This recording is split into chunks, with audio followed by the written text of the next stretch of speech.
Tahun 2008, dunia mengalami keruntuhan ekonomi paling berat. Gelombang keruntuhan ini menyebar di seluruh benua, dan krisis dialami oleh hampir setiap negara. Setelah masa krisis dilalui, muncul pertanyaan mengenai siapa penyebab dari krisis ekonomi global ini. Siapa pula yang harus bertanggung jawab atas segala kerugiannya? Perusahaan asuransi American International Group dituding sebagai dalang krisis 2008. Perusahaan asuransi ini pun terlihat menghindar dari kesalahannya dan menjadi penyebab resesi hebat ini.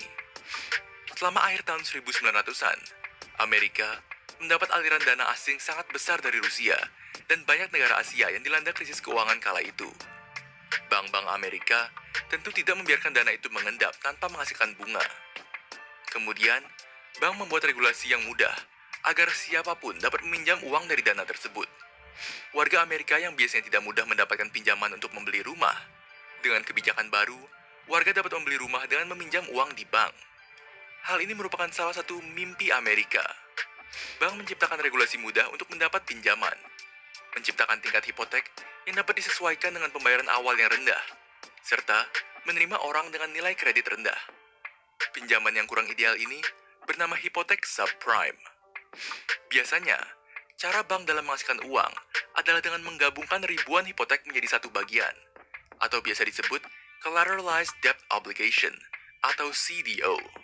Lalu, menjual obligasi ini kepada pihak lain, seperti dana pensiun, perusahaan asuransi, dan bank lain. Namun karena hipotek subprime terlalu beresiko tinggi, banyak yang biasanya akan membeli CDO, tetapi tidak mampu menanggung resikonya. Jika kita membeli polis asuransi yang melindungi kita dari kegagalan CDO, maka kita dapat membelinya dengan bebas.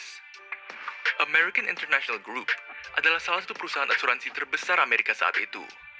Berdiri sejak tahun 1919 dan dinyatakan sebagai penjamin emisi terbesar di Amerika untuk asuransi di berbagai industri. Tahun 2008, aset AIG mencapai ratusan miliar dolar dan sedang dalam proses menjadi perusahaan pertama yang mencapai kapitalisasi pasar triliunan dolar. Inilah yang dilakukan AIG dalam mengubah CDO yang berisiko menjadi lebih aman. Di salah satu kantor cabangnya di London, AIG menjual asuransi kepada CDO yang memiliki peringkat kredit sangat buruk. Secara efektif menukarnya dengan peringkat AIG itu sendiri yang telah berperingkat tinggi. Polis asuransi ini dinamakan Credit Default Swap, yang secara harfiah menukar peringkat kredit buruk CDO dengan perusahaan besar.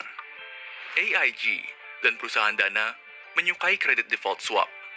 Dalam waktu 5 tahun, hasil Credit Default Swap memperoleh pendapatan 4 kali lipat, atau menjadi lebih dari 3 miliar dolar per tahun. Setiap kali AIG menjual Credit Default Swap, mereka menghasilkan uang gratis dari premi yang dibayarkan. Namun semakin lama, AIG menjadi serakah.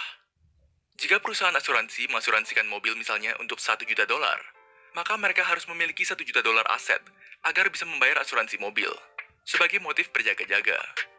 Berbeda dengan AIG, mereka mengandalkan probabilitas statistik bahwa pasar properti tidak akan jatuh. Namun pada tahun 2007, pasar properti jatuh. Semua hipotek subprime saat itu meningkat tarif yang dapat disesuaikan, sehingga nasabah yang seharusnya tidak memiliki hipotek, pembayaran bulanan mereka meningkat. Ketika hipotek tidak dibayar, obligasi yang diisi dengan hipotek CDO ini juga mulai runtuh. Bank-bank mengandalkan AIG untuk dapat menyelesaikan permasalahan. AIG menyadari bahwa mereka telah terlalu banyak mengasuransikan CDO yang harus dibayarkan kembali. Keruntuhan ini berjalan dengan cepat. 15 September 2008, AIG telah kehabisan kas untuk membayar asuransi. Hampir semua bank dan perusahaan asuransi memiliki saham dan polis yang dimiliki AIG. Pemerintah sebelumnya telah memberikan peringatan kepada AIG. Federal Reserve beranggapan bahwa apabila AIG bangkrut, maka dampaknya akan dirasakan oleh seluruh dunia. Pemerintah Amerika memberikan dana talangan kepada AIG pada 16 September 2008. Sebagai imbalan, Federal Reserve atau The Fed mengambil 80% saham ekuitas di AIG, sehingga memungkinkan pemerintah untuk mengubah kepemimpinan perusahaan AIG. Pemerintah mengangkat CEO baru bernama Edward Liddy dengan gaji hanya $1. Edward bertugas untuk membongkar labirin keuangan yang dibuat AIG. AIG menggunakan dana talangan sebesar $165 juta bukan untuk melunasi kredit default swap, tapi malah memberikan bonus kepada jajaran eksekutif. Secara total, AIG menerima dana talangan pemerintah sebesar 182 miliar dolar. Dan pada Maret 2009, AIG mengumumkan kerugian perusahaan sebesar 61,7 miliar dolar. Kerugian terbesar sepanjang sejarah. Dampak dari pengumuman tersebut, Dow ditutup pada level terendah sejak 1997 dan hanya 50% dari rekor tertingginya pada Oktober 2007.